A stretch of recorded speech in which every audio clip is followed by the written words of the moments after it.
समझावे लगली केतरे कैसे कैसे कि हमारे सखिया हो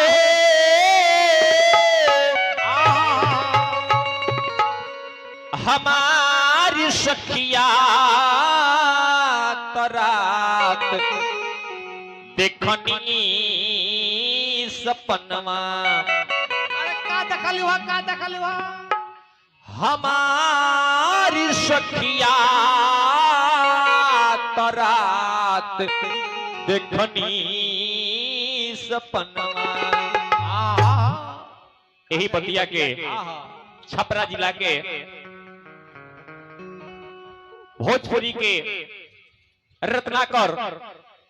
स्वर्गीय गायत्री ठाकुर अपना लय में गावत रहले। कैसे गावत रहले कि सांचे सपना के कहत बानी बात ये सखी सांचे सपना के कहत बानी बात ये सखी साचे सपना के कहत बानी बात ये सखी तो ई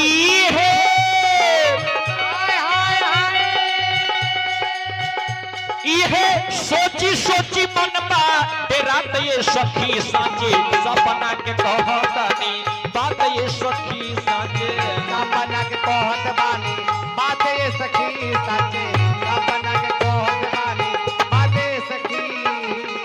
सब राक्षसी लोग त्रिजटा से पूछे लागल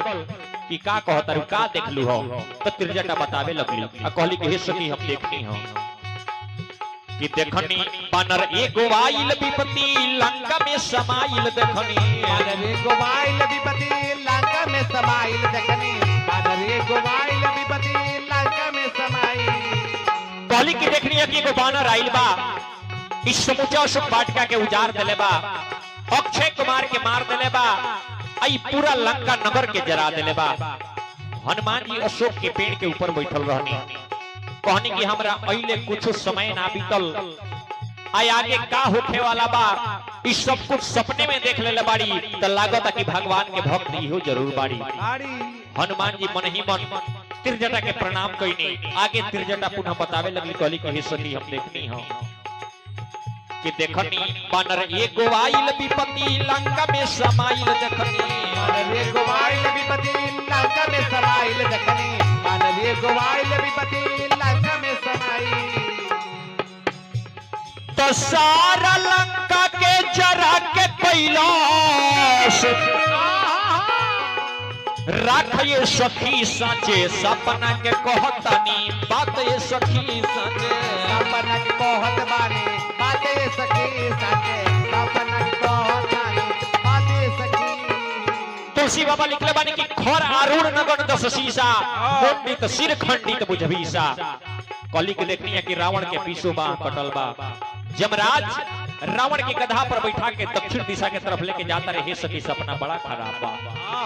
रावण माथवा मुड़वले दक्षिण दिशा कइले रावण माथवा मुड़वले दक्षिण दिशा कइले रावण माथवा मुड़वले दक्षिण दिशा कइले। तो ये है